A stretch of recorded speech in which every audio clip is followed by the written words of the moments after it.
미국 불량배들이 웃기려고 한국 여자아이의 치마를 올리려 했지만 연약해 보이던 그 한국 소녀가 태권도 검은띠라는 사실은 몰랐다. 어느 도시에서 보고 계신가요? 두 가해자에게 맞서 아시아 소녀가 어떻게 반격했는지 보기 전에 댓글로 알려주세요.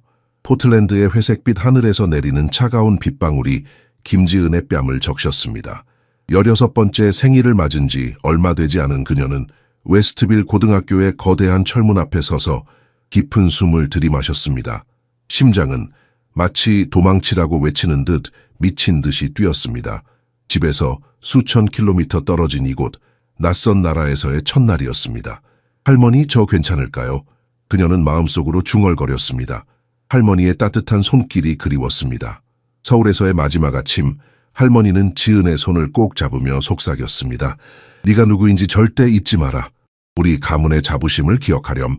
교문을 통과하자 견딜 수 없는 소음이 그녀를 덮쳤습니다.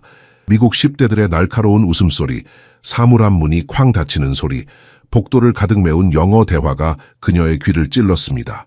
지은은 허리를 곧게 펴고 눈은 바닥에 고정한 채 복도를 걸었습니다. 할머니가 항상 가르쳐 주셨죠. 눈을 내리깔고 걸으면 겸손함을 보이는 거야. 우리 문화의 아름다움이지. 그런데 미국인들은 달랐습니다. 그들은 큰 소리로 웃고 서로를 밀치며 장난치고 선생님들에게도 존댓말 없이 대화했습니다. 지은은 자신이 유령이 된 것 같았습니다. 보이지 않는 존재, 하지만 그것도 잠시뿐이었습니다. 축구팀 재킷을 입은 키 큰 금발 소년이 그녀를 발견했습니다. 그의 파란 눈이 지은을 향해 좁아졌습니다. 야, 봐봐. 새로운 아시아 꼬맹이가 왔네. 그가 친구들에게 소리쳤습니다. 중국에서 왔어? 일본? 아니면 다른 어디? 지은의 목구멍이 메말랐습니다. 그녀는 정성스럽게 연습한 영어로 작게 대답했습니다. 저는 한국에서 왔어요. 꼬리야? 소년이 그녀의 억양을 과장되게 흉내내며 비웃었습니다. 그의 친구들이 폭소를 터뜨렸습니다. 무슨 차이가 있는데? 다 똑같이 생겼잖아. 얼굴이 화끈거렸지만 지은은 아무 말도 하지 않았습니다. 비켜달라고 공손히 부탁했을 뿐인데 소년의 동생으로 보이는 아이가 일부러 그녀의 어깨를 세게 밀치며 지나갔습니다. 지은의 책과 공책이 바닥에 흩어졌습니다. 무릎을 꿇고 책을 줍는 그녀를 향해 더 많은 조롱이 쏟아졌습니다. 봐봐, 절하고 있어. 꼬리안 공주가 우리에게 인사하네. 웃음소리가 귓가에 맴돌았습니다. 지은은 떨리는 손으로 책을 주워 담았습니다. 물기 어린 눈을 필사적으로 감추며 생각했습니다. 이건 그냥 첫날이야. 나아질 거야. 하지만 마음 깊은 곳에서 그녀는 이것이 시작에 불과하다는 것을 알았습니다. 그날 밤 교환학생 호스트 브렌다 하퍼의 집에서 지은은 침대 모서리에 앉아 조용히 흐느꼈습니다. 방문 틈으로 브렌다가 그녀를 힐끗 보며 지나갔습니다. 지은이 침대에 앉기 전에 신발을 벗는 모습을 이상하게 바라보았죠. 정말 이상한 애네. 브렌다가 멀어지며 중얼거렸습니다. 절대 여기에 적응하지 못할 거야. 그 말이 작은 칼처럼 지은의 가슴을 찔렀습니다. 그녀는 할머니의 사진을 꺼내 손가락으로 조심스럽게 어루만졌습니다. 할머니, 저 여기서 어떻게 살아남을 수 있을까요? 아무도 저를 이해하지 못해요. 제가 누구인지도 모르고 알고 싶어 하지도 않아요. 창밖으로 포틀랜드에 끝없는 비가 내렸습니다. 그 소리가 그녀의 외로움을 더욱 크게 울려 퍼지게 했습니다. 서울 병원의 하얀 불빛이 할머니의 얼굴을 더욱 창백하게 만들었습니다. 지은은 미국으로 떠나기 3달 전 병상에 누운 할머니의 주름진 손을 꼭 잡고 있었습니다. 그때의 기억이 물밀듯이 밀려왔습니다. 어머니, 가야 합니다. 지은의 아버지가 시계를 신경질적으로 확인하며 재촉했습니다. 비행기가 기다리지 않아요. 잠깐만요. 지은이 눈물을 참으며 간청했습니다. 할머니, 메일 편지 쓸게요. 약속해요. 할머니는 놀라운 힘으로 지은의 손을 꽉 쥐었습니다. 그 손에서 8세대의 가족 역사가 느껴졌습니다. 전쟁을 겪고 가난을 이겨내고 그럼에도 불구하고 우아함과 존엄성을 잃지 않은 손이었습니다. 지은아, 네가 누구인지 항상 기억하렴. 너는 우리 가족, 우리 역사를 이어가는 사람이야. 할머니는 힘겹게 상체를 일으켜 앉았습니다. 그 작은 몸에서 뿜어져 나오는 위엄이 병실을 가득 채웠습니다. 미국에서 그들은 다른 방식으로 너를 굽히려 할 거야. 절대 허락하지 마라. 어머니, 제발. 아버지가 끼어들었습니다. 지은이는 싸우러 가는 게 아니라 공부하러 가는 겁니다. 할머니는 그 말을 무시했습니다. 그녀의 눈에는 세월의 지혜가 깃들어 있었습니다. 우리 가족 8대가 가장 어려운 시기에도 전통을 지켜왔단다. 네가 배운 규율은 단순한 대회를 위한 것이 아니라 인생을 위한 것이야. 지은은 목구멍에 맺힌 응어리를 삼키며 고개를 끄덕였습니다. 할머니를 자랑스럽게 해드릴게요. 이제 하퍼 가족의 낯선 침대에 웅크린 채 그 약속이 납처럼 무겁게 느껴졌습니다. 그녀의 일기장에는 미국 학교에서의 첫 며칠 동안 겪은 모든 굴욕이 상세히 적혀 있었습니다. 어떻게 부모님에게 학생들이 그녀를 칭촨이라고 부른다고 설명할 수 있을까요? 어떻게 할머니에게 그녀가 선생님에게 공손히 인사하는 모습을 보고 다른 학생들이 웃었다고 말할 수 있을까요? 지은은 일기장을 닫고 깊게 숨을 들이마셨습니다. 그리고 창문을 통해 낯선 별들을 바라보았습니다. 서울의 밤하늘과는 너무나 달랐습니다. 여기서는 별들조차 다른 언어로 말하는 것 같았습니다. 아버지는 항상 공부만 열심히 하면 된다고 하셨습니다. 하지만 어떻게 공부에 집중할 수 있을까요? 복도에서는 매일 중국인 집에 가라는 소리가 들리고 수업 시간에는 그녀의 억양을 흉내내는 소공어림이 있습니다. 어제는 체육 수업에서 팀을 나눌 때 그녀가 마지막까지 선택되지 않았습니다. 코치가 누군가는 그녀를 데려가야 한다고 말했을 때 그 굴욕감은 견딜 수 없었습니다. 지은은 작은 송어울을 꺼내 자신의 얼굴을 바라보았습니다. 그녀는 할머니의 눈, 일순 증조 할머니의 뺨, 그리고 할아버지의 단호한 턱을 가졌습니다. 그녀의 얼굴에는 8대에 걸친 역사가 새겨져 있었습니다. 나는 약하지 않아. 그녀는 거울에 대고 속삭였습니다. 나는 김일순의 증손녀야. 일제 강점기에도 굴하지 않은 여성의 핏줄이야. 내일은 달라질까요? 누군가 그녀의 좁은 어깨에 8대의 무게를 짊어진다는 것이 무엇을 의미하는지 이해할 사람을 만날 수 있을까요? 아니면 영원히 보이지 않는 존재로 남게 될까요? 지은은 베개 아래 일기장을 숨기고 이불을 당겨 올렸습니다. 잠들기 전 그녀는 마음속으로 할머니에게 속삭였습니다. 할머니, 저 포기하지 않을게요. 여기서도 우리 가문의 자존심을 지킬게요. 약속해요. 웨스트빌 고등학교의 도서관은 지은의 피난처가 되었습니다. 조용한 책장 사이에서 그녀는 끊임없는 놀림 없이 공부할 수 있었습니다. 가장 외진 구석의 부드러운 카펫 위에 앉아 마치 집에 있는 것처럼 신발을 벗고 그녀는 미국 역사책을 열정적으로 읽었습니다. 도착한 지 3주 후 밀러 선생님이 그녀를 처음 발견한 곳이 바로 그곳이었습니다. 역사 교사는 미국의 구조적 인종차별의 뿌리라는 두꺼운 책에 몰두해 있는 아시아 학생을 발견하고 놀랐습니다. 새로운 학생에게는 꽤 무거운 읽을거리군요. 그가 다가오며 말했습니다. 지은은 깜짝 놀라 벌떡 일어나 약간 고개를 숙였습니다.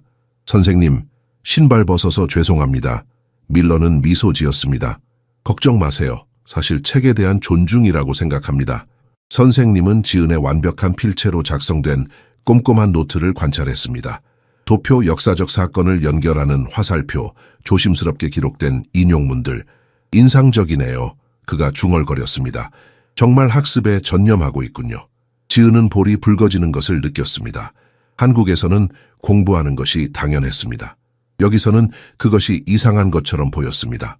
시스템적 인종차별에 관한 프로젝트가 있어요. 선생님이 설명했습니다. 다양한 관점을 찾고 있습니다. 새로운 시각을 가져올 수 있는 사람이요. 지은은 망설였습니다. 참여한다는 것은 노출을 의미했습니다. 주목받는다는 것을 의미했습니다. 그동안 그녀가 하려고 노력했던 것과 정반대였습니다. 지금 대답하지 않아도 돼요. 그녀의 망설임을 눈치챈 밀러가 덧붙였습니다. 그냥 고려해보세요. 그날 오후 첫날 그녀를 모욕했던 형제인 브래드와 제이크 톰슨이 도서관을 지나갔습니다. 책장 너머로 그들의 시선이 마주쳤습니다. 와 제이크, 이상한 애가 또 신발을 벗었어. 브래드가 들릴 만큼 충분히 크게 속삭였습니다. 역겨워, 형제가 대답했습니다. 대나무 오두막에 있다고 생각하나 봐. 지은의 얼굴은 무표정하게 유지되었지만 그녀의 손가락은 책을 3개 움켜쥐었습니다. 할머니의 말씀이 울려 퍼졌습니다. 그들이 너를 굽히게 하지 마라. 다음 날 아침, 지은은 밀러 선생님을 찾아갔습니다. 인종차별에 관한 프로젝트에 참여하겠습니다. 밀러의 얼굴에 미소가 번졌습니다. 확신합니까? 어려운 주제이고 당신은 이미 많은 도전에 직면해 있습니다. 지은은 고개를 끄덕였습니다. 그녀의 눈에는 새로운 결의가 빛났습니다. 제가 경험하는 것들을 이해해야 할 필요가 있는 사람들이 있습니다. 수업이 끝난 후 지은은 독서실에 홀로 남았습니다. 그녀는 작은 녹음기를 꺼내 일기처럼 말하기 시작했습니다. 오늘은 10월 12일. 밀러 선생님의 프로젝트에 참여하기로 결정했어. 할머니가 항상 말씀하셨지. 진정한 전사는 자신의 경험에서 지혜를 만들어낸다고. 이것이 내 경험을 의미 있게 만드는 방법일까? 그들이 나를 다름으로 정의하는 이유를 이해하는 것이 내가 그들의 눈에 더 인간적으로 보이게 할까? 그녀는 잠시 멈추고 창밖의 가을 단풍을 바라보았습니다. 한국의 가을과는 달랐지만 여전히 아름다웠습니다. 나는 여기서 보이지 않는 존재가 되고 싶지 않아. 하지만 내 목소리를 찾는 것이 이렇게 무서울 줄은 몰랐어. 왜 자신을 표현하는 것이 이렇게 위험하게 느껴질까? 할머니, 제가 올바른 선택을 하고 있는 걸까요? 단풍잎 하나가 창문을 스치며 떨어졌습니다. 마치 먼 곳에서 할머니가 대답하는 것처럼 느껴졌습니다. 하퍼 가족의 교회 주택은 한국 기준으로는 넓었지만 그곳에는 또 다른 종류의 질식감이 있었습니다. 아침 식사를 위해 부엌으로 내려간 지은은 브렌다 하퍼가 인스턴트 팬케이크를 준비하는 모습을 지켜보았습니다. 남편 리처드는 신문을 읽으며 간간히 커피를 홀짝였습니다. 한국에서라면 이 시간 할머니는 이미 정성스럽게 준비한 밥과 국, 반찬 몇 가지를 식탁에 올려놓았을 시간입니다. 지은은 갑자기 할머니의 김치찌개 냄새가 그리워졌습니다. 그 진한 고향의 맛이 아닌 이 달콤하고 인공적인 팬케이크 향기가 코를 찔렀습니다. 학교의 적응은 어때, 얘야? 브렌다가 물었습니다. 그녀의 목소리에는 진정한 관심보다는 의무적인 공손함이 묻어났습니다. 괜찮아요, 감사합니다. 지은은 자동적으로 대답했습니다. 그녀의 머릿속에는 어제 복도에서 들은 칭창 집에 가라는 외침이 여전히 울려 퍼졌습니다. 리처드가 잠시 신문을 내려놓았습니다. 조금 걱정이 되는구나. 너는 방에서 거의 나오지 않잖니? 지은은 접시에 시선을 고정했습니다. 어떻게 설명할 수 있을까요? 모든 사회적 상호작용이 잠재적 굴욕의 지뢰밭이라는 것을 어떻게 말할 수 있을까요? 방의 침묵이 좌절된 연결 시도보다 낫다는 것을 문화적인 차이야. 브렌다가 마치 지은이 그 자리에 없는 것처럼 남편에게 설명했습니다. 그들은 매우 내성적이거든. 그들이라고요? 지은은 속으로 생각했습니다. 마치 모든 아시아인이 구별할 수 없는 하나의 덩어리인 것처럼. 식사 후 지은은 자동적으로 접시를 모아 씻으려고 했습니다. 브렌다는 당황한 듯 보였습니다. 그럴 필요 없어, 얘야. 식기세척기가 있잖아. 제 집에서는 식사 후 할머니를 도와요. 지은이 설명했습니다. 손에 익은 집안일이 그녀에게 위안을 주었습니다. 이 낯선 세계에서 익숙한 것이 너무나 적었습니다. 브렌다는 우월감이 묻어나는 미소를 지었습니다. 글쎄, 여기는 달라. 그냥 평범한 10대처럼 지내면 어떨까? 평범함. 그 단어가 다시 돌아왔습니다. 마치 그녀의 평범함이 열등하고 심지어 원시적인 것처럼요. 그날 밤 지은은 방 안에서 조심스럽게 작은 제사상을 차렸습니다. 서울에서라면 추석을 맞아 온 가족이 모여 조상을 기렸을 것입니다. 여기서는 그녀 혼자 작은 방에서 몰래 한국 풍습을 지켜야 했습니다. 문 두드리는 소리에 지은은 깜짝 놀라 재빨리 작은 제사상을 침대 밑으로 밀어 넣었습니다. 리처드였습니다. 학교에서 전화가 왔어. 그가 불편한 듯 말했습니다. 뭔가 특별 프로젝트에 관한 거? 지은은 고개를 끄덕였습니다. 인종차별에 관한 거예요. 밀러 선생님이 저를 초대하셨어요. 리처드의 눈썹이 찌푸려졌습니다. 정말 그런 일에 관여하고 싶니? 좀 복잡해 보이는데. 어떤 면에서 복잡한가요? 지은이 진심으로 궁금해하며 물었습니다. 글쎄, 너는 외국인이잖아. 아마도 민감한 미국 문제에 관여하지 않는 게 좋을 거야. 지은은 갑자기 가슴속에서 분노의 불꽃이 일어나는 것을 느꼈습니다. 할머니의 목소리가 그녀의 귓가에 울렸습니다. 네가 침묵할 때 그들은 네 목소리를 빼앗는 거야. 인종차별은 미국만의 문제가 아니에요, 하퍼 씨. 그녀의 목소리는 조용했지만 단호했습니다. 리처드는 그녀의 직접적인 대답에 놀란 듯 보였습니다. 물론 우리는 그저 문제가 생기지 않았으면 좋겠을 뿐이야. 그가 나간 후 지은은 핸드폰을 들고 부모님에게 전화할 가능성을 생각해 보았습니다. 하지만 서울에서는 한밤중일 것이라는 생각에 포기했습니다. 대신 그녀는 온라인 쇼핑몰을 열고 잠시 망설인 후 교복에 부착할 수 있는 작은 몰래 카메라를 구입했습니다. 언젠가 증거가 필요할 것이라는 지속적인 예감이 그녀를 괴롭혔습니다. 난 그들의 기준에 맞는 평범함이 될 수 없어 그녀는 작은 소리로 중얼거렸습니다. 하지만 내 방식대로 강해질 수는 있어. 지은은 복도를 걸을 때마다 시선들이 느껴졌습니다. 톰슨 형제와 그들의 친구들의 적대적인 눈빛뿐만 아니라 호기심 어린 시선, 무관심한 시선, 때로는 동정적인 시선까지도요. 매 걸음마다 그녀는 자신이 전시된 이국적인 동물처럼 느껴졌습니다. 체육 수업은 매일의 고통이 되었습니다. 탈의실은 그녀에게 일종의 고문이었습니다. 미국 소녀들이 수치심 없이 옷을 갈아입고 서로의 몸에 대해 솔직하게 이야기하는 모습은 그녀에게 충격적이었습니다. 이봐, 중국인 너 샤워 안 해? 어느 날 한 소녀가 지은이 탈의실 구석에서 조용히 옷을 갈아입으려는 것을 보고 물었습니다. 저는 한국인이에요. 그녀는 작게 대답했습니다. 목소리가 떨렸지만 그녀는 할머니의 가르침을 기억했습니다. 자신의 뿌리를 부정하지 말라고. 상관없어. 다 똑같아. 소녀가 응수했습니다. 다른 소녀들이 킥킥거리며 웃었습니다. 체육관에서 선생님은 피구 게임을 위해 학급을 나누었습니다. 언제나처럼 지은은 마지막으로 선택되었습니다. 뒤에 가서 방해하지 마. 원치 않게 그녀를 팀에 받아들인 브래드 톰슨이 지시했습니다. 지은은 조용히 따랐습니다. 공이 날아다니기 시작하자 그녀는 주의 깊게 패턴, 리듬, 궤적을 관찰했습니다. 오랜 훈련이 그녀의 반사신경을 예리하게 만들었습니다. 그녀는 다른 학생들이 하나씩 탈락하는 동안 거의 눈에 띄지 않는 최소한의 움직임으로 피했습니다. 그녀의 팀에서 브래드와 지은만 남았을 때 그는 마침내 그녀를 알아차렸습니다. 네가 아직도 게임에 있다고? 어떻게? 그가 진심으로 놀라며 물었습니다. 지은은 대답하지 않았습니다. 공이 그녀를 향해 날아왔습니다. 그녀는 억제된 우아함으로 피하고 공중에서 그것을 잡았습니다.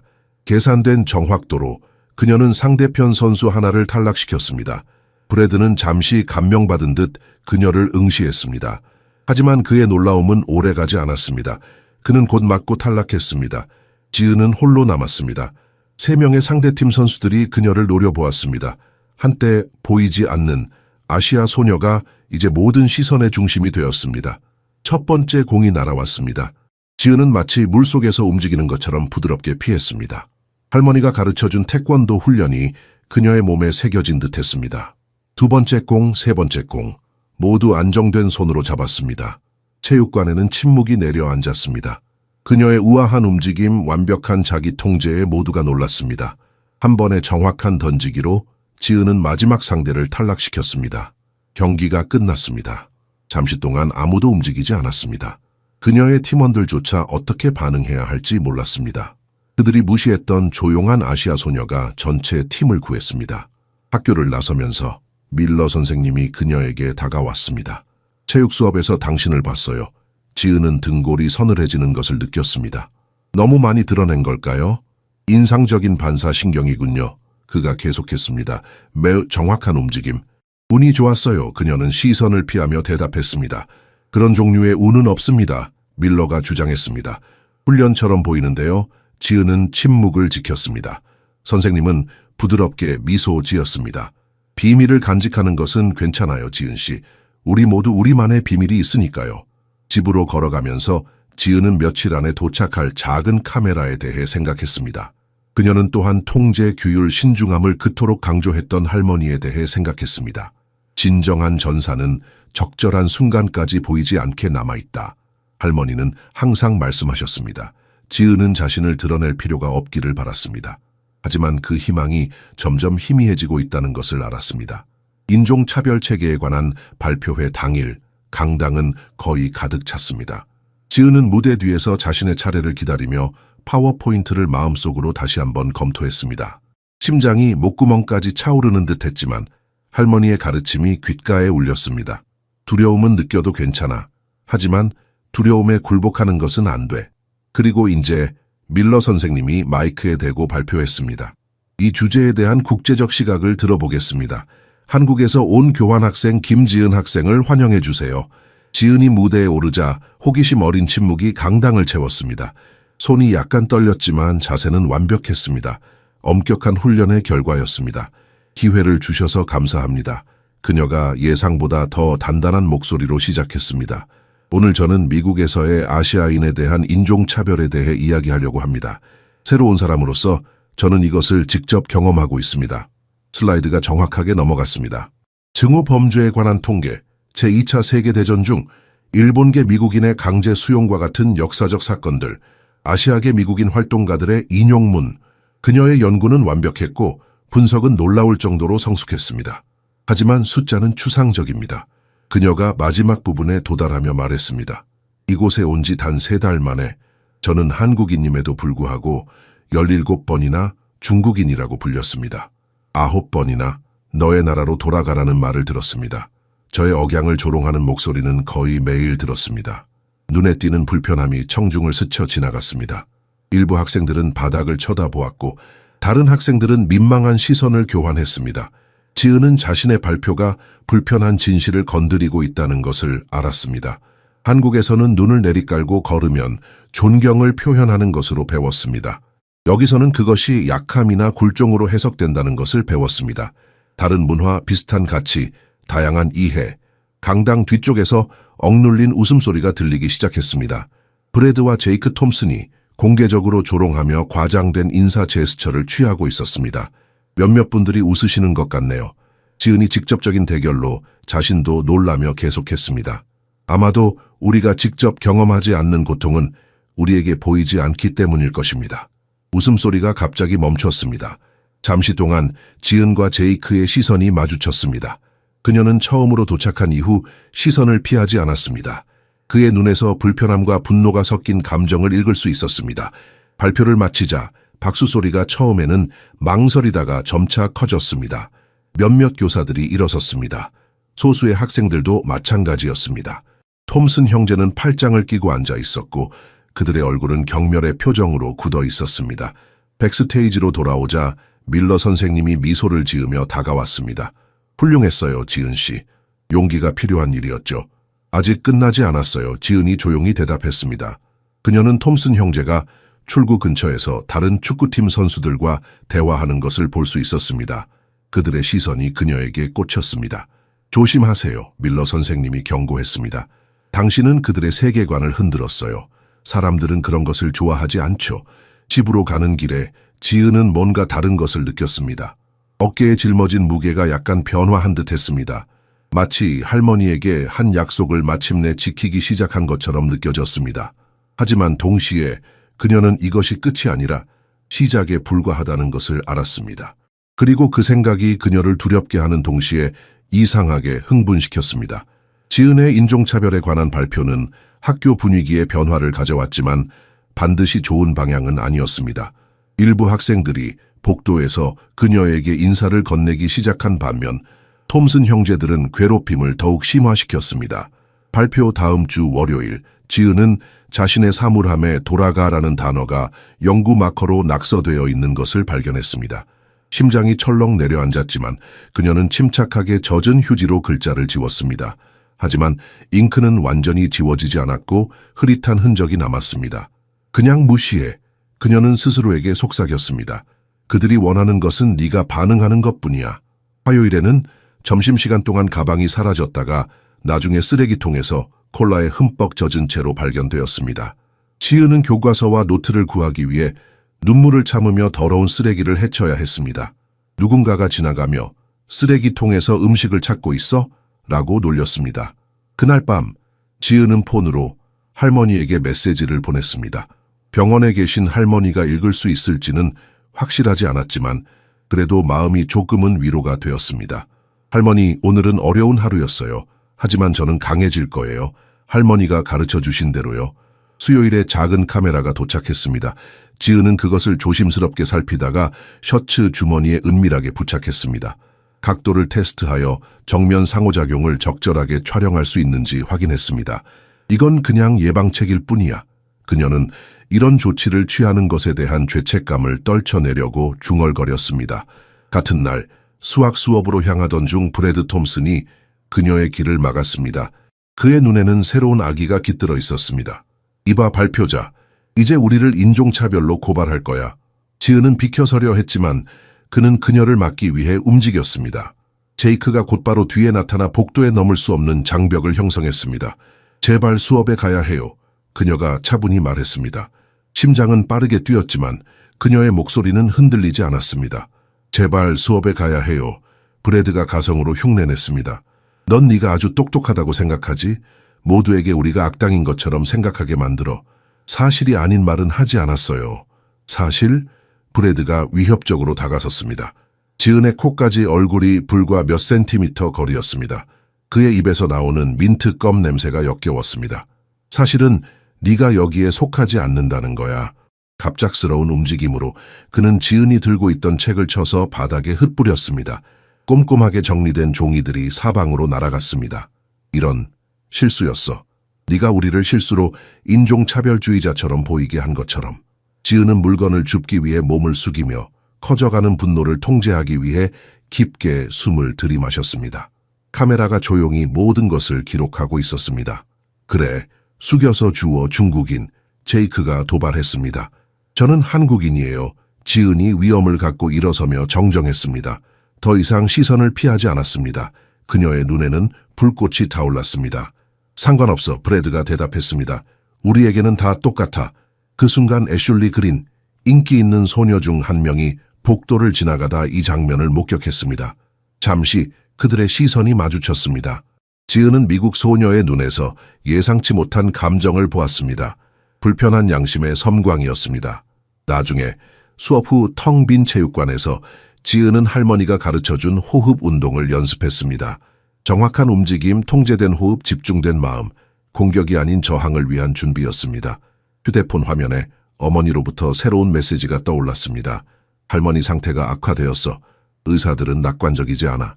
지은은 말끔히 닦인 바닥에 앉아 마침내 눈물이 흐르게 했습니다. 집에서 너무 멀리 그녀의 고통 속에 너무나 혼자였습니다. 병원 침대에 누워 계신 연약한 할머니의 모습이 그녀를 키웠던 강인한 여성의 이미지와 고통스럽게 대비되었습니다. 강해져. 그녀는 할머니의 만트라를 반복하며 스스로에게 속삭였습니다. 주변의 모든 것이 너를 꺾으려 할 때도 강해져야 한다. 토요일 아침 포틀랜드는 이 계절에 보기 드문 맑은 날씨로 밝아왔습니다. 오늘만큼은 평소의 회색빛 하늘이 아닌 푸른 하늘이 펼쳐졌습니다. 지은은 창문을 열고 신선한 공기를 들이마셨습니다. 오랜만에 느껴지는 평화였습니다. 밖에서 공부하면 좋겠다. 그녀는 결정했습니다. 할머니의 상태가 걱정되었지만 잠시나마 마음의 여유를 찾고 싶었습니다. 워싱턴 공원은 오래된 참나무들과 조용한 공간으로 완벽해 보였습니다.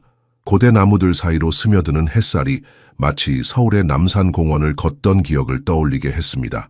할머니와 함께했던 그 산책들, 지은은 농구장에서 멀리 떨어진 외딴 벤치를 찾았습니다. 책을 펼치자 미국의 역사 속으로 빠져들었습니다. 할머니의 목소리가 그녀의 귓가에 울렸습니다. 지식은 네가 가진 가장 강력한 무기란다. 아무도 그것을 빼앗을 수 없어.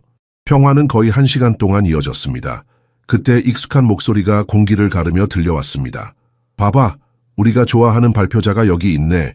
지은은 책에 시선을 고정한 채 듣지 않는 척했습니다.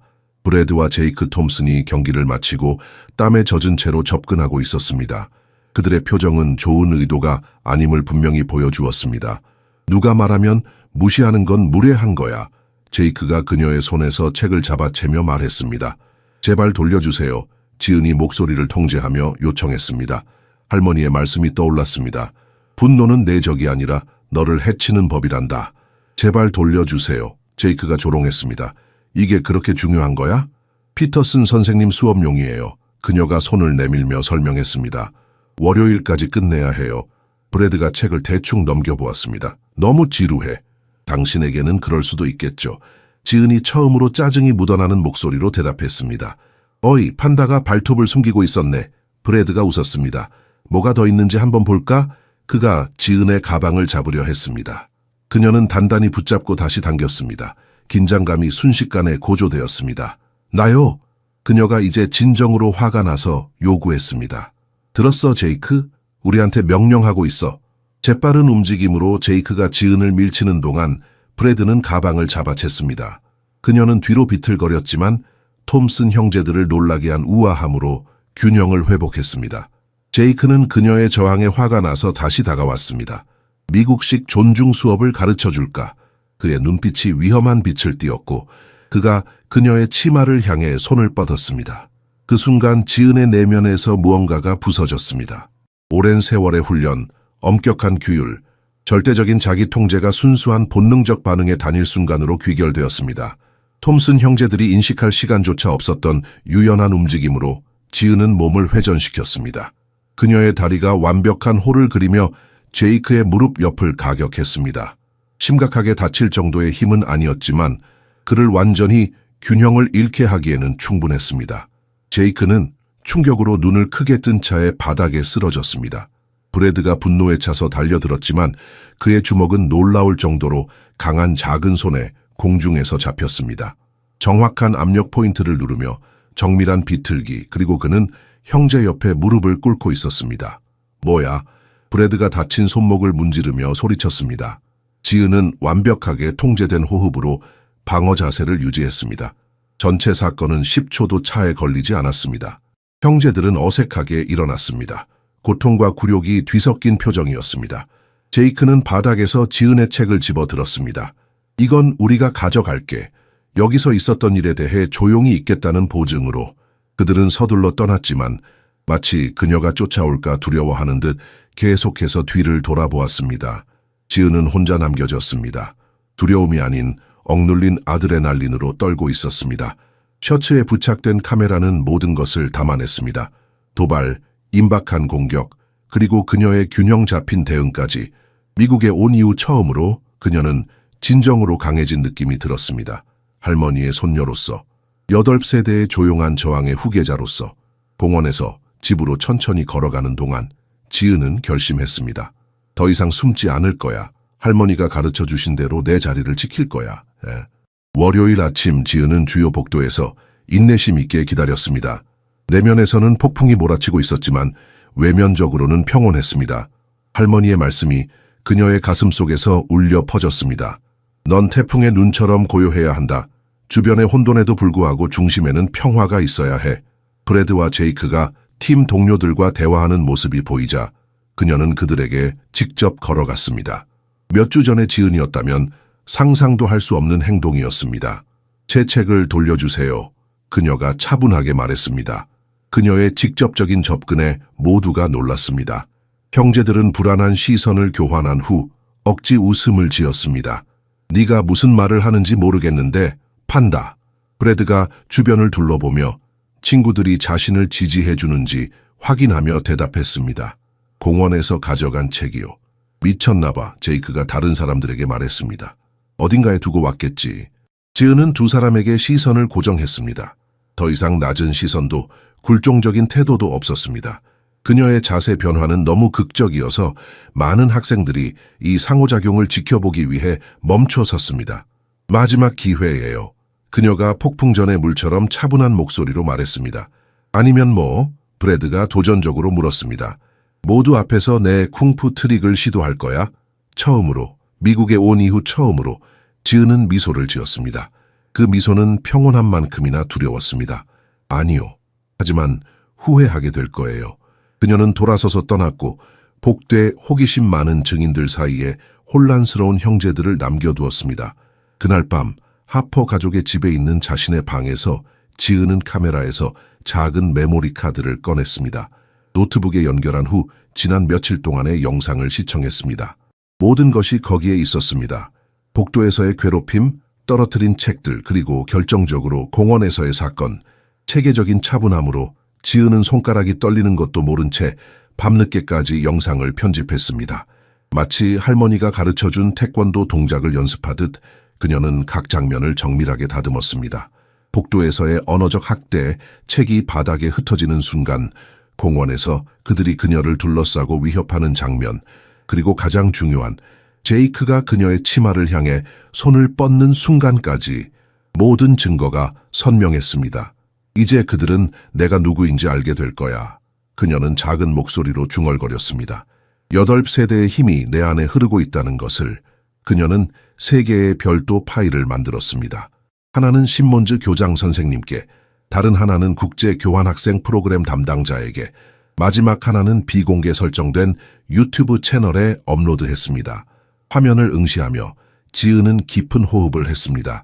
괴롭힘을 당하는 약한 한국 소녀로 남을 것인가? 아니면 자신의 운명을 손에 쥘 것인가? 할머니의 병상에서의 마지막 말이 귓가에 울렸습니다.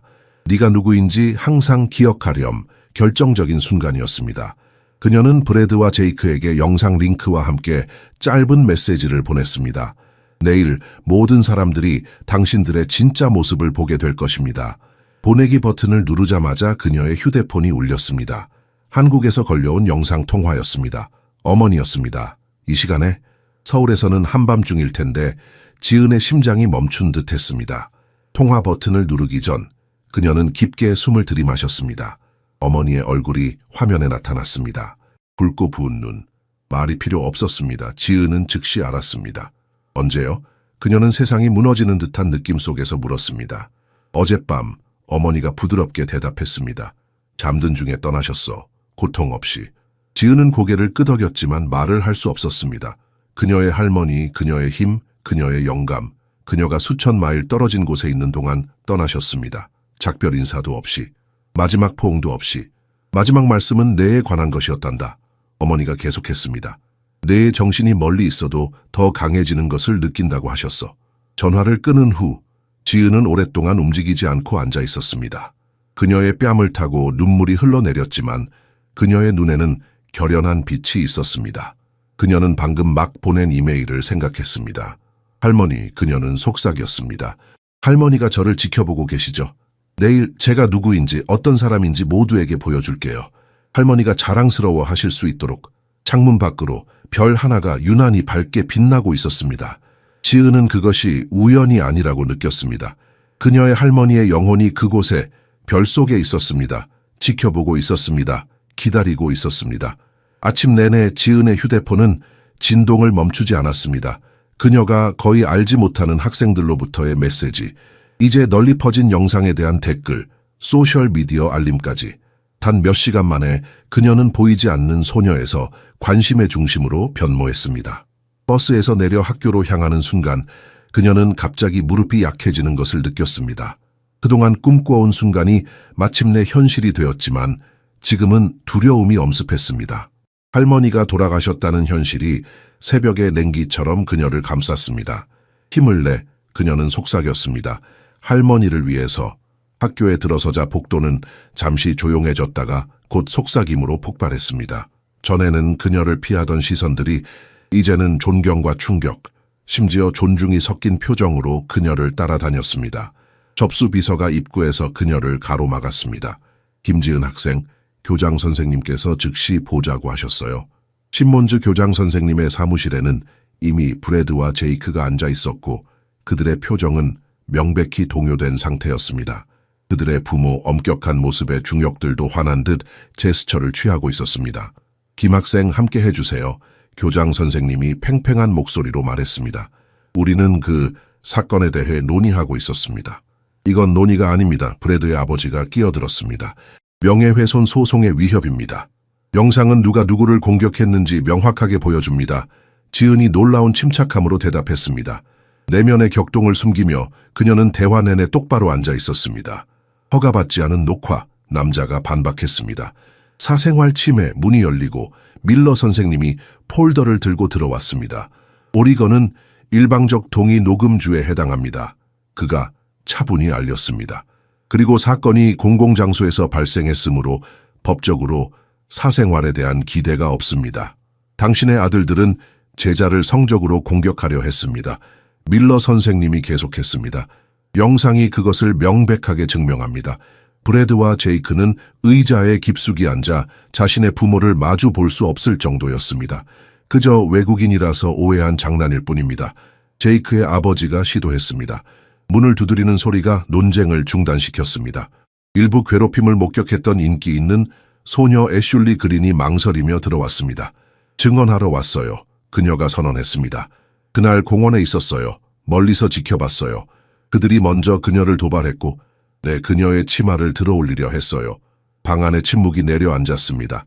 신몬즈 교장은 안경을 조정하며 상황에 분명히 불편함을 느꼈습니다. 증거와 증언을 고려할 때 그녀가 마침내 말했습니다. 브래드와 제이크는 2주 정학 처분입니다. 공식 사과와 봉사활동도 요구될 것입니다. 결정이 내려진 후 지은은 복도에서 잠시 멈춰서서 창문 밖을 바라보았습니다. 학교 뒤편에 커다란 단풍나무가 가을빛으로 물들어 있었습니다. 그 색깔이 할머니가 좋아하시던 한복의 색과 닮아 있다고 생각했습니다. 애슐리가 그녀에게 조심스럽게 다가왔습니다. 네가 한 일은 용기 있었어, 그녀가 말했습니다. 내가 전에 너를 대했던 방식에 대해 미안해. 지은은 조용히 고개를 끄덕이며 불필요한 말 없이 사과를 받아들였습니다. 두 소녀는 복도를 나란히 걸으며 그들 사이에 이해의 침묵이 흘렀습니다. 그날 지은은 애도와 승리의 무게를 동시에 어깨에 느꼈습니다. 할머니는 떠나셨지만 어떤 면에서는 그녀의 영혼이 그 어느 때보다 가깝게 느껴졌습니다. 저녁, 그녀는 작은 제사상을 차리고 할머니의 영혼에게 기도했습니다. 할머니, 오늘 저는 제가 누구인지 보여주었어요. 할머니가 항상 말씀하셨듯이 참된 강함은 칼이 아니라 마음에 있다는 것을 할머니가 자랑스러워 하셨으면 좋겠어요. 창가에 앉아 밤하늘을 바라보며 지은은 처음으로 이 이국적인 도시에서 평화를 느꼈습니다. 마치 별들도 그녀의 승리를 축하하는 것처럼 더 밝게 빛나는 것 같았습니다. 톰슨 형제의 정학 소식은 학교에 빠르게 퍼졌습니다. 지은은 이제 복도를 걸을 때마다 다른 종류의 시선을 느꼈습니다. 두려움, 존경, 호기심이 뒤섞인 눈빛들. 그녀는 더 이상 보이지 않는 존재가 아니었습니다. 놀랍게도 여러 여학생들이 쉬는 시간에 그녀에게 다가왔습니다. 네가 했던 그 움직임, 나에게도 가르쳐 줄 수 있을까? 에밀리라는 자주 괴롭힘을 당하는 조용한 1학년이 물었습니다. 지은은 소녀를 바라보며 내적 갈등을 느꼈습니다. 태권도 기술은 신성한 것이었습니다. 그녀의 문화적 유산의 일부였고 미국인들을 위한 쇼가 아니었습니다. 하지만 동시에 이 지식을 나누는 것이 정말로 다른 소녀들을 도울 수 있을 것이라는 생각이 들었습니다. 생각해 볼게, 그녀는 부드럽게 대답했습니다. 하지만 이건 그냥 무술이 아니야. 이건 마음가짐이자 삶의 방식이야. 집에서 하포 가족과의 분위기는 더욱 긴장되었습니다. 폭력은 결코 해결책이 아니에요, 지은. 저녁 식사 중에 브렌다가 불승인의 목소리로 선언했습니다. 당신이 문제 있는 사람이 되어가고 있어요. 그건 폭력이 아니었어요. 지은이 목소리를 낮게 유지하면서도 단호하게 대답했습니다. 자기 방어였죠. 당신은 좋은 가정에 두 소년을 공개적으로 망신시켰어요. 리처드가 개입했습니다. 그 결과는 심각할 수 있어요. 지은은 호스트 가족을 관찰했습니다. 그들에게 어떻게 설명할 수 있을까요? 그녀의 문화에서 자신의 명예를 지키는 것은 선택사항이 아니라는 것을 어떻게 그들이 이해하게 할 수 있을까요? 참아낸 모든 굴욕이 그녀의 정신의 작은 죽음이라는 것을, 나쁜 짓을 그냥 두면 그것이 올바른 일이 된다고 가르치는 거예요? 그녀가 마침내 물었습니다. 그들이 저를 해치려고 했어요. 제 할머니는 항상 말씀하셨어요. 누군가 당신을 해치려 할 때 침묵한다면 당신은 그들에게 계속할 허락을 주는 것이라고. 브렌다와 리처드는 놀란 표정으로 서로를 바라보았습니다. 아마도 처음으로 그들은 지은에게 깊이가 있다는 것을 인식한 것 같았습니다. 자신의 방의 고요함 속에서 지은은 즉석으로 만든 작은 제단을 정리했습니다. 할머니의 사진, 하퍼 가족의 정원에서 꺾은 하얀 꽃, 작은 쌀그릇, 그녀의 환경에 맞게 조정된 단순화된 애도 의식의 요소들이었습니다. 향을 피우면서 그녀는 조용한 눈물이 흐르는 것을 느꼈습니다. 할머니의 상실뿐만 아니라 전통적인 장례 의식에 참여할 수 없는 불가능함, 그리고 그녀가 알고 있는 모든 것으로부터 분리된 거리에 대해서도. 할머니, 그녀는 한국어로 속삭였습니다. 저는 그들에게 제가 진정 누구인지 보여주었어요. 자랑스러워 하셨으면 좋겠어요. 부드러운 노크 소리가 그녀의 명상을 중단시켰습니다. 반쯤 열린 문에 불편해 보이는 브렌다가 서 있었습니다. 밀러 선생님이 전화했어요. 그녀가 망설이며 말했습니다. 학교에서 당신의 할머니를 위한 일종의 추모식을 조직하고 싶다고 합니다. 관심이 있는지 물으셨어요. 지은은 예상치 못한 감사의 물결을 느꼈습니다. 마침내 누군가가 그녀의 상실의 깊이, 할머니를 적절히 기리는 것의 중요성을 인정했습니다. 네, 그녀는 간단히 대답했습니다. 정말 좋을 것 같아요. 브렌다는 즉석으로 만든 작은 제단, 고요한 얼굴의 노인 여성의 사진을 바라보았습니다.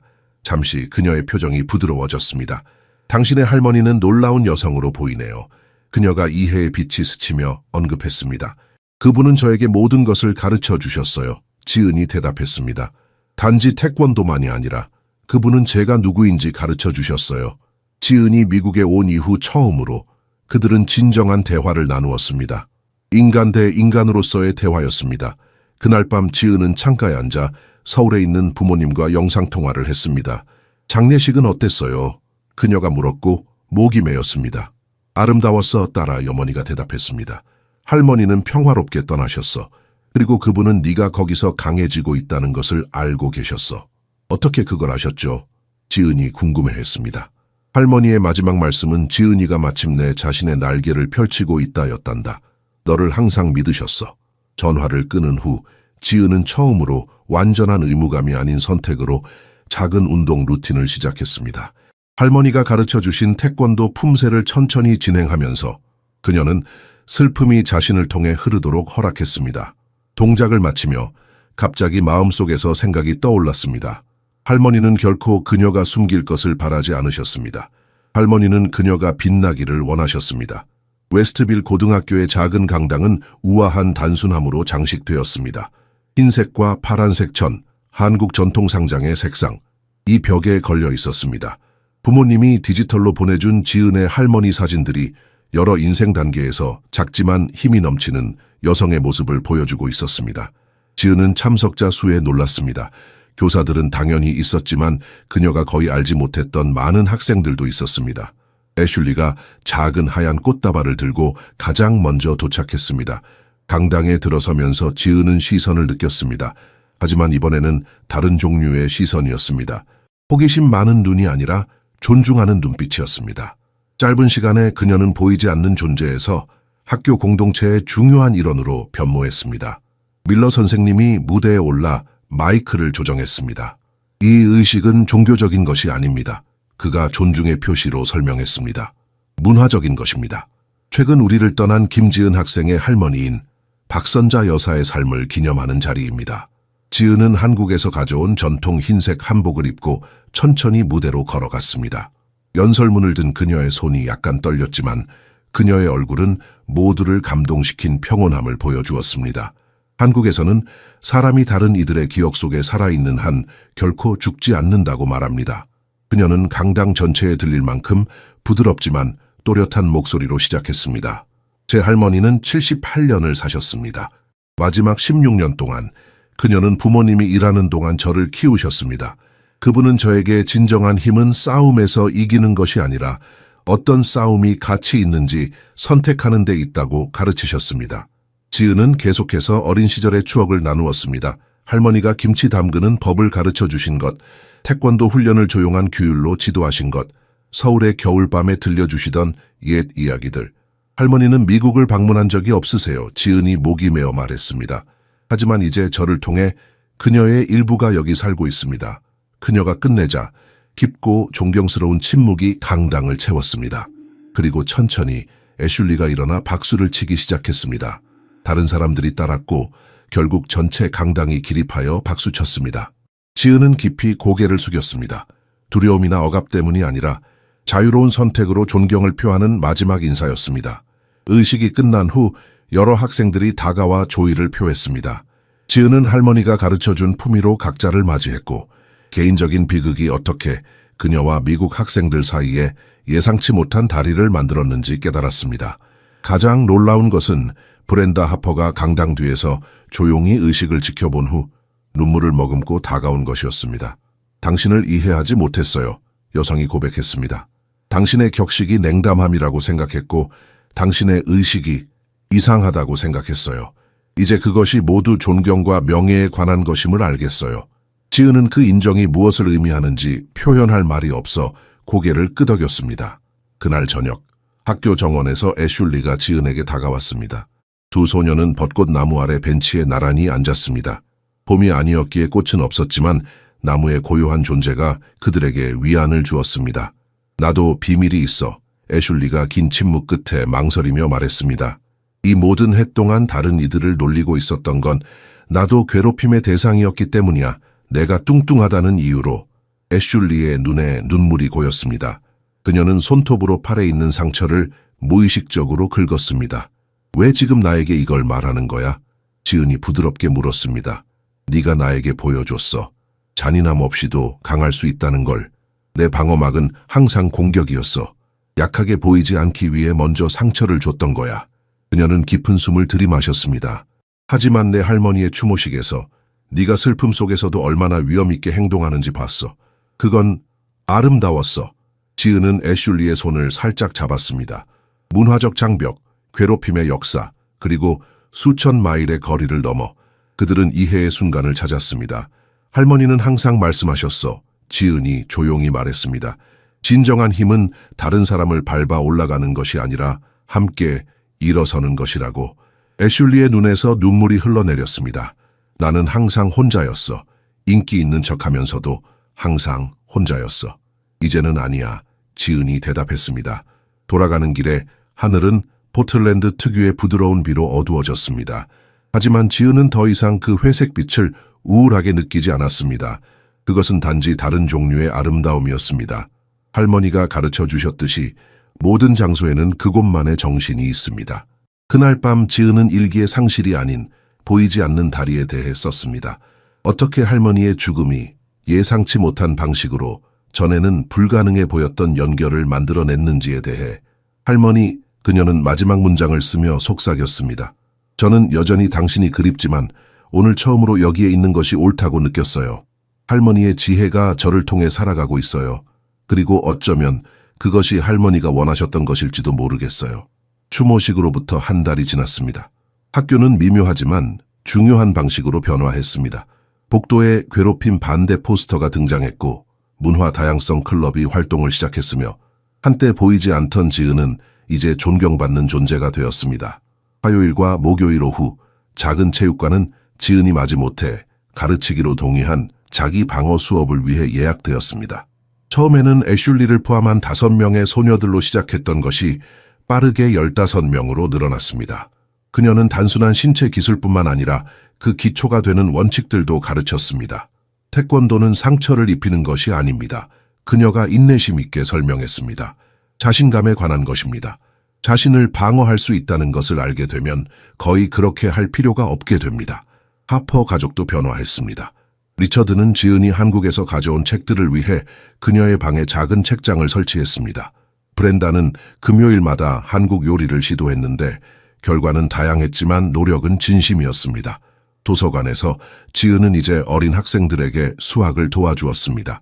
그녀의 영어는 이제 상당히 더 유창해졌지만 여전히 그녀가 더 이상 숨기려 하지 않는 한국 억양을 간직하고 있었습니다. 내 억양 멋있어. 학습 세션 중에 한 1학년이 언급했습니다. 색달라. 내 할머니의 목소리가 내 안에 있는 거예요. 지은이 평온한 미소로 대답했습니다. 어느 날 방과 후 밀러 선생님이 그녀를 사무실로 불렀습니다. 그의 책상 위에는 열린 봉투가 놓여 있었습니다. 당신을 위한 좋은 소식이 있어요, 지은 씨. 그가 미소를 지으며 말했습니다. 오리건 대학에서 당신에게 여름 프로그램을 제안했습니다. 이번 학기 당신의 논문과 발표에 감명받았다고 합니다. 지은은 편지를 읽었습니다. 문화관 연구에 초점을 맞춘 대학 사전 프로그램, 부분 장학금 제공. 이것은 미국에서의 그녀의 체류를 연장한다는 의미였습니다. 생각할 시간이 필요합니다. 그녀가 망설이며 말했습니다. 할머니가 돌아가신 후 집에 일이 있을 수 있어요. 밀러는 이해의 표시로 고개를 끄덕였습니다. 물론입니다. 하지만 알아두세요. 미국과 한국 사이에 다리를 놓는 데 있어 당신의 목소리가 얼마나 중요한지를. 그날 밤 서울에 있는 부모님과의 화상 통화에서 지은은 자신의 딜레마를 설명했습니다. 놀라운 기회구나. 아버지가 명백히 자랑스러워하며 말했습니다. 하지만 결정은 내 것이야, 딸아. 할머니가 돌아가신 후 집안일, 여러분이 저를 거기서 필요로 하시나요? 그녀가 망설였습니다. 어머니가 부드럽게 미소를 지었습니다. 할머니는 항상 그랬듯이 모든 것을 정리해 놓으셨어. 그분은 항상 모든 것을 생각하셨지. 문제는 아버지가 끼어들었습니다. 할머니가 네가 무엇을 하길 원하셨을까? 지은은 눈을 감고 할머니의 평온한 얼굴을 떠올렸습니다. 그녀는 병원에서의 마지막 말을 기억했습니다. 그들에게 진정한 한국인의 강인함을 보여주렴. 결정은 갑작스러운 번개가 아닌 점진적인 일출처럼 찾아왔습니다. 그녀는 남을 것입니다. 자부심이나 원한 때문이 아니라 다리가 되기 위해서 다른 한국 학생들이 그녀보다 더 쉬운 길을 찾을 수 있도록 할머니는 내가 단순히 적응하는 것이 아니라 번영하기를 원하셨어. 그녀가 부모님에게 말했습니다. 그리고 저는 처음으로 번영하기 시작했어요.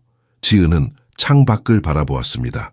포틀랜드의 하늘이 이제 단순히 회색이 아니라 무지개 빛깔의 가능성을 품은 캔버스로 보였습니다.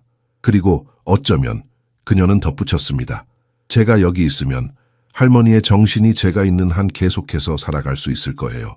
텅 빈 하퍼 가족의 집에서 지은은 할머니의 태권도 띠를 꺼내 손가락으로 부드럽게 흔들었습니다. 이것은 평범한 물건이 아니었습니다. 이것은 8세대의 힘의 상징이었습니다. 저는 두려워하지 않아요, 할머니. 그녀는 속삭였습니다. 더 이상은요. 학년 마지막 날 신몬즈 교장 선생님은 지은에게 종업식에서 국제학생대표로 연설해달라고 요청했습니다. 이는 교환학생에게 거의 부여되지 않는 영광이었습니다. 지은이 단상에 오르기 전 그녀는 화장실 거울 앞에 서서 자신을 살펴보았습니다. 한국 전통 한복 위에 미국식 스니커즈를 신은 모습, 그녀의 여정을 상징하는 혼합이었습니다. 그녀의 눈에는 몇 달 전에는 없었던 깊이가 있었습니다. 할머니, 그녀는 마음속으로 속삭였습니다. 저 잘하고 있나요? 강당으로 들어서자 열렬한 박수가 그녀를 맞이했습니다. 관중석에서 익숙한 얼굴들이 그녀를 격려했습니다. 첫 줄에 앉은 하퍼 부부가 자랑스럽게 미소를 지었습니다. 애슐리도 내면의 악마와 싸우며 열정적으로 손을 흔들었습니다. 밀러 선생님은 첫날부터 그녀에게서 특별한 것을 보았다는 것을 알고 절제된 만족감으로 지켜보았습니다. 지은은 깊게 숨을 들이마셨고 가득 찬 강당을 바라보았습니다. 그녀는 전에 그녀를 피하던 얼굴들이 이제 인정하며 미소 짓는 것을 보았습니다. 그녀를 단지 아시아 학생으로만 여겼던 교사들이 이제 그녀의 말에 주의를 기울이고 있었습니다. 그리고 그녀는 모든 것이 어떻게 변했는지 그녀 주변의 환경과 그녀 자신을 깨달았습니다. 웨스트빌에 처음 왔을 때 그녀가 시작했고 그녀의 또렷한 목소리가 공간을 채웠습니다. 저는 눈을 내리깔고 있었습니다. 왜냐하면 한국에서는 그것이 존경을 표현하는 방식이기 때문입니다. 저는 빠르게 여기서는 그것이 약함으로 해석될 수 있다는 것을 배웠습니다. 그녀는 잠시 멈추고 관중을 똑바로 바라보았습니다. 하지만 저는 또한 존경이 굴종을 의미하지 않는다는 것을 가르쳤습니다. 친절함이 약함이 아니라는 것을, 다른 전통들이 하나가 다른 하나를 말소하지 않고도 공존할 수 있다는 것을. 그녀의 말은 이제 자연스럽게 흘러나왔고 여전히 그녀가 자랑스럽게 지닌 억양으로 표시되었지만 제 할머니는 가끔 당신을 아프게 하는 사람의 눈을 바라봐야 한다고 말씀하셨습니다. 도전으로서가 아니라 그들이 당신의 인간성을 볼 수 있도록 문화적 차이 너머에 아주 비슷한 꿈, 두려움, 희망을 가진 사람이 있다는 것을 이해하도록. 절대적인 침묵이 흘렀습니다. 심지어 의자 삐걱거리는 소리조차 방해하지 않았습니다. 올해 저는 할머니를 잃었습니다. 올해 저는 편견에 맞섰습니다. 하지만 또한 올해 저는 가장 예상치 못한 곳에서 친구들을 찾았습니다. 진정한 힘은 결코 쓰러지지 않는 것이 아니라 얼마나 많이 일어설 수 있는가에 있다는 것을 발견했습니다. 지은은 잠시 멈추고 할머니의 존재를 그 어느 때보다 강하게 느꼈습니다. 다음 여름 저는 오리건 대학교 프로그램에 참여할 예정입니다. 저는 제 나라에서 도망치기 위해서가 아니라 두 나라 사이에 다리를 놓기 위해 이 나라에 더 오래 머물기로 선택했습니다. 그녀의 마지막 말은 미국인들과 소수의 국제학생들 모두에게 향했습니다. 우리는 우리의 뿌리를 보존하는 것과 새로운 현실에 적응하는 것 중에 선택할 필요가 없습니다. 우리는 그리고 반드시 둘 다 할 수 있습니다. 부드럽고 정확한 동작으로 지은은 전통적인 한국식 인사를 했습니다. 하지만 이제는 시선을 올려 두 세계의 장점을 섞었습니다. 전체 강당이 기립 박수를 보냈습니다. 일부 학생들, 애슐리를 포함해 어색하게 한국식 인사를 따라하려고 했습니다. 무대를 내려오면서 지은은 옆에 익숙한 존재를 느꼈습니다. 물리적인 것이 아니라 영적인 것. 그녀는 조용히 미소 지었고 할머니가 자랑스러워하실 것을 알았습니다. 한때 눈을 내리깔았던 수줍은 소녀가 이제 단단한 발걸음으로 고개를 들고 걸었습니다. 그녀 안에는 더 이상 경쟁하지 않고 서로를 강화하는 두 문화가 함께했습니다. 그녀의 가슴 속에 한때 죄책감과 갈등이 있던 곳에 이제는 고요한 확신이 자리 잡았습니다. 그녀는 한국인이 되는 것과 미국에 적응하는 것 사이에서 선택할 필요가 없었습니다. 그녀는 두 가지 모두가 될 수 있었고 자신만의 길을 창조할 수 있었습니다. 마치 그녀가 통달한 전투 기술이 아니라 싸울 때와 다리를 놓을 때를 아는 지혜에 있는 가장 큰 힘을 가진 진정한 조용한 전사처럼 집으로 돌아가는 길에 지은은 문득 깨달았습니다. 그녀는 더 이상 두 세계 사이에 끼인 느낌이 들지 않았습니다. 그녀는 두 세계를 연결하고 있었습니다. 그리고 그것이 바로 할머니가 항상 원하셨던 것이었습니다. 저 해냈어요, 할머니. 그녀는 저녁 하늘에 속삭였습니다. 이제 이해해요. 진정한 힘은 자신을 숨기는 것이 아니라 자신의 모든 부분을 포용하는 것이에요.